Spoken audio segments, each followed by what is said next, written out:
আসসালামু আলাইকুম, শুভেচ্ছা সহ আমন্ত্রণ চ্যানেল আই সংবাদে আপনাদের সাথে আছে আমি নবনীতা।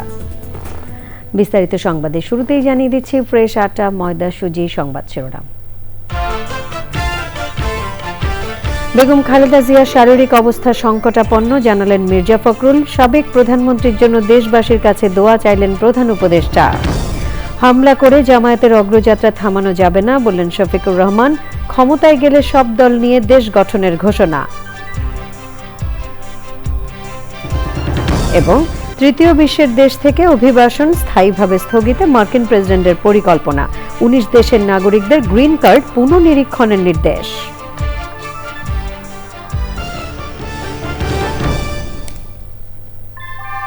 ভূমিকম্প সহনীয় মোস্ট ডিউরেবল দেশের প্রথম থার্মেক্স রড সালাম স্টিল। সালাম স্টিল বোঝে ডিউরেবিলিটি। সালাম স্টিল, মোস্ট ডিউরেবল স্টিল। সংবাদ শিরোনামগুলো জানাচ্ছিলাম। এখনকার সংবাদ আয়োজন একই সঙ্গে চ্যানেল আইয়ের ইউটিউব চ্যানেল এবং চ্যানেল আইয়ের ওটিটি প্ল্যাটফর্ম আই স্ক্রিনে লাইভ স্ট্রিমিং হচ্ছে। যাচ্ছি পুরো সংবাদে। বিএনপি চেয়ারপারসন বেগম খালেদা জিয়া দ্রুত আরোগ্য কামনায় দোয়া মাহফিল হয়েছে। জুম্মার নামাজের পর রাজধানীর নয়াপল্টনে দোয়ায় অংশ নিয়ে বিএনপি মহাসচিব মির্জা ফখরুল ইসলাম আলমগীর বলেন, বেগম জিয়ার শারীরিক অবস্থা সংকটময়। এভারকেয়ার হাসপাতালে চিকিৎসাধীন তিনি। দেশবাসীর কাছে তাঁর সুস্থতায় দোয়া চেয়েছেন বিএনপি মহাসচিব। সে সময় দলের সিনিয়র যুগ্ম মহাসচিব রুহুল কবির রিজভী আহমেদ উপস্থিত ছিলেন। গতকাল রাতেই ডাক্তাররা বলেছেন যে তার অবস্থা, শারীরিক অবস্থা অত্যন্ত সংকটময়। সেই জন্য আমরা আমাদের দলের পক্ষ থেকে এই গণতন্ত্রের নেত্রী, গণতন্ত্রের মাতা, দেশনেত্রী বেগম খালেদা জিয়ার রোগ মুক্তির জন্য সারা দেশের জনগণের কাছে 5 জুমা আমরা দোয়া চেয়েছিলাম। আমরা দোয়া চেয়েছি তিনি যেন আল্লাহ তাকে সম্পূর্ণ সুস্থ করে দেন, সুস্থ অবস্থায় আবার জনগণের মাঝে ফিরে এসে তাকে দেশের মানুষের কাজ করার সুযোগ করে দেন। সাবেক প্রধানমন্ত্রী ও বিএনপি চেয়ারপারসন বেগম খালেদা জিয়ার বর্তমান শারীরিক অবস্থার বিষয়ে গভীর উদ্বেগ প্রকাশ করেছেন প্রধান উপদেষ্টা প্রফেসর ডক্টর মোহাম্মদ ইউনূস। তিনি নিয়মিতভাবে বেগম খালেদা জিয়ার স্বাস্থ্যের অগ্রগতি সম্পর্কে খোঁজ খবর রাখছেন এবং প্রয়োজনীয় সব চিকিৎসা সহায়তা নিশ্চিত করতে সংশ্লিষ্ট সবার প্রতি নির্দেশ দিয়েছেন। প্রধান উপদেষ্টা 3 বারের এই সাবেক প্রধানমন্ত্রীর দ্রুত সুস্থতা কামনা করে দেশবাসীর কাছে দোয়া চেয়েছেন। তিনি বলেন, বেগম খালেদা জিয়ার চিকিৎসায় যেন কোনো ধরনের ঘাটতি না থাকে। প্রয়োজনীয় সব ধরনের সহযোগিতা দিতে সরকার প্রস্তুত বলে জানান তিনি। প্রধান উপদেষ্টা আরও বলেন, গণতান্ত্রিক উত্তরণের এই সময়ে বেগম খালেদা জিয়া জাতির জন্য ভীষণ রকম অনুপ্রেরণা। তাঁর সুস্বাস্থ্য দেশের জন্য অত্যন্ত গুরুত্বপূর্ণ। তিনি সংশ্লিষ্ট সবাইকে প্রয়োজনীয় সব সহায়তা ও সমন্বয়ে সার্বক্ষণিক প্রস্তুত থাকার নির্দেশ দেন। বেগম খালেদা জিয়ার স্বাস্থ্য পরিস্থিতি ও তার চিকিৎসার সবশেষ খবর জানাতে এই মুহূর্তে এভারকেয়ার হাসপাতালের সামনে আছেন সাদি মাহমুদ। সরাসরি যাচ্ছি তার কাছে। সাদি, বেগম খালেদা জিয়ার স্বাস্থ্য এবং চিকিৎসা নিয়ে আপনার কাছে কি তথ্য আছে আমাদের জানান।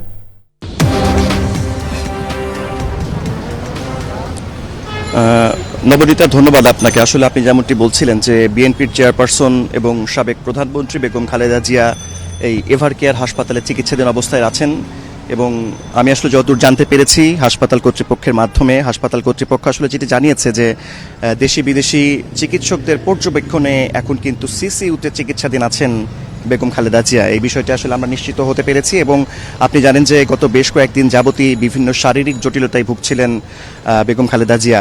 আমরা দেখেছি যে মাঝে তিনি লন্ডনে গিয়ে চিকিৎসা নিয়েছেন, আবার তিনি আসলে দেশে ফিরে এসেছেন। মাঝখানে তিনি নিজ বাসায় থেকে চিকিৎসা নিয়েছেন, বেশ কয়েকবার তাকে হাসপাতাল আসতে হয়েছিল, কিন্তু এইবার আসাটা কিন্তু শেষ পর্যন্ত তাকে সিসিইউ পর্যন্ত আসলে যেতে হয়েছে। আর আপনি যেমনটি বলছিলেন নবনীতা যে বিএনপির যিনি মহাসচিব আছেন মির্জা ফখরুল ইসলাম আলমগীর, তিনি কিন্তু আজকে জানিয়েছেন যে বেগম খালেদা জিয়ার অবস্থা সংকটাপন্ন অবস্থায় আছে। এই জন্য কিন্তু তিনি দেশবাসীর কাছে দোয়া চেয়েছেন। আমরা আসলে দেখেছি যে দলের পক্ষ থেকে দেশব্যাপী কিন্তু দোয়া মাহফিলের আয়োজন করা হয়েছিল বেগম খালেদা জিয়ার দ্রুত শারীরিক অবস্থার উন্নতিতে আমরা আসলে দেখেছি যে আজকে দেখেছি যে বাদ জুম্মা দেশের বিভিন্ন মসজিদে কিন্তু দোয়া মাহফিল অনুষ্ঠিত হয়েছে। নবনীতা আসলে আর আপনি যেমনটি বলছিলেন যে প্রধান উপদেষ্টাও কিন্তু গভীর উদ্বেগ প্রকাশ করেছেন, তার স্বাস্থ্য নিয়ে দ্রুত আরোগ্য কামনা করেছেন, দেশবাসীর কাছে দোয়া চেয়েছেন এবং তিনি বলেছেন যে সর্বোচ্চ গুরুত্ব দিয়ে যেন তার চিকিৎসা চলে সেই বিষয়টি আসলে। সাদি, ধন্যবাদ আপনাকে। আমরা পরবর্তীতে আবারও যোগাযোগ করব। এবারে জাতীয় সংসদ নির্বাচন 2026।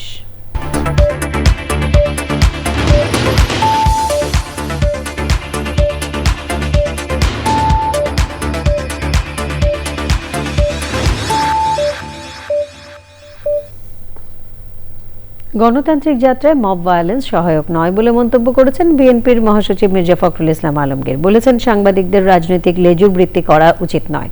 জামায়াতের সেক্রেটারি জেনারেল মিয়া গোলাম পরোয়ার বলেন, নতুন বাংলাদেশ গঠনে ভেদাভেদ ভুলে একসাথে কাজ করতে হবে। জামায়াতে ইসলামের জনপ্রিয়তা একটি গোষ্ঠী ভয় পেয়েছে উল্লেখ করে দলের আমির ডাক্তার শফিকুর রহমান বলেছেন, হামলা করে জামায়াতের অগ্রযাত্রা থামানো যাবে না। রাজধানীর ভাসানটেকে যুব ছাত্র নাগরিক গণসমাবেশে জামায়াতের আমির বলেন, জামায়াতে ইসলামী আগামী নির্বাচনে ক্ষমতায় গেলে সকল দল নিয়ে দেশ গঠন করা হবে। শফিকুর রহমান বলেন, নতুন বাংলাদেশ পুরনো ফর্মুলায় চলবে না। এবারে অন্যান্য সংবাদ। তৃতীয় বিশ্বের দেশগুলোর অভিবাসন স্থায়ীভাবে স্থগিতের পরিকল্পনার কথা জানিয়েছেন মার্কিন প্রেসিডেন্ট ডোনাল্ড ট্রাম্প। হোয়াইট হাউসের কাছে 2 নিরাপত্তা রক্ষীর ওপর গুলি বর্ষণের পরেই সিদ্ধান্ত নেন ট্রাম্প। মার্কিন প্রেসিডেন্টের এই সিদ্ধান্ত বিশ্বের বহু দেশের উপর বড় ধরনের প্রভাব ফেলবে বলে মনে করছেন বিশ্লেষকরা। এছাড়া 19টি দেশের নাগরিকদের গ্রিন কার্ড পুনঃনিরীক্ষণের নির্দেশ দিয়েছে ট্রাম্প প্রশাসন। এরই সাথে সংবাদে নিয়ে নিচ্ছে বিরতি। আর বিরতির পর অন্যান্য সংবাদের সাথে জানিয়ে ফিরব। হংকংয়ে বহুতল ভবনে আগুনে নিহতের সংখ্যা বেড়ে 128, প্রায় 300 জন নিখোঁজ থাকায় নিহতের সংখ্যা আরও বাড়ার আশঙ্কা।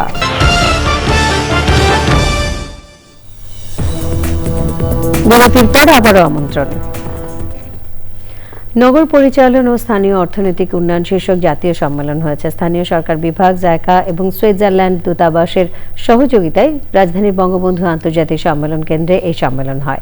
অনুষ্ঠানে এলজিইডির যুগ্ম সচিব ও প্রবৃদ্ধি প্রকল্পের পরিচালক মোহাম্মদ ওয়াহিদুর রহমান পৌর সক্ষমতা উন্নয়ন ও স্থানীয় অর্থনৈতিক উন্নয়নে প্রকল্পের অবদানের কথা তুলে ধরেন। জায়কা বাংলাদেশের প্রতিনিধি ইচিগুচি তমহিদ, সুইজারল্যান্ড দূতাবাসের deputy head of mission Deepak Elmer উপস্থিত ছিলেন। অনুষ্ঠান উদ্বোধন করেন স্থানীয় সরকার বিভাগের পরিকল্পনা মূল্যায়ন ও পরিদর্শন অনুবিভাগের মহাপরিচালক মোহাম্মদ মাহমুদুল হাসান। আমিন জুয়েলার্স আন্তর্জাতিক সংবাদ।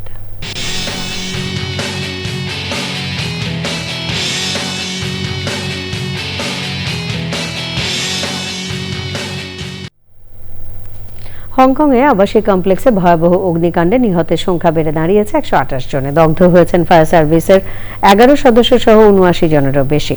নিখোঁজ অন্তত 300 জন। নিহতের সংখ্যা আরও বাড়তে পারে বলে আশঙ্কা করা হচ্ছে। অগ্নি নির্বাপন কর্মীরা জানিয়েছেন, ভেতরে এখনো অনেক মরদেহ রয়েছে।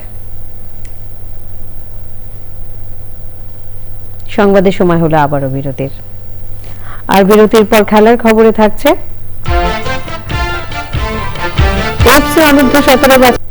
সংবাদের শেষ ভাগে আমরা সবশেষে ফ্রেশ আটা, ময়দা, সুজি সংবাদ শিরোনামগুলো জানিয়ে দিচ্ছে আরো একবার। বেগম খালেদা জিয়ার শারীরিক অবস্থা সংকটাপন্ন, জানালেন মির্জা ফখরুল। সাবেক প্রধানমন্ত্রীর জন্য দেশবাসীর কাছে দোয়া চাইলেন প্রধান উপদেষ্টা। হামলা করে জামায়াতের অগ্রযাত্রা থামানো যাবে না, বললেন শফিকুর রহমান। ক্ষমতায় গেলে সব দল নিয়ে দেশ গঠনের ঘোষণা। এবং তৃতীয় বিশ্বের দেশ থেকে অভিবাসন স্থায়ীভাবে স্থগিতে মার্কিন প্রেসিডেন্টের পরিকল্পনা, 19 দেশের নাগরিকদের গ্রিন কার্ড পুনঃনিরীক্ষণের নির্দেশ।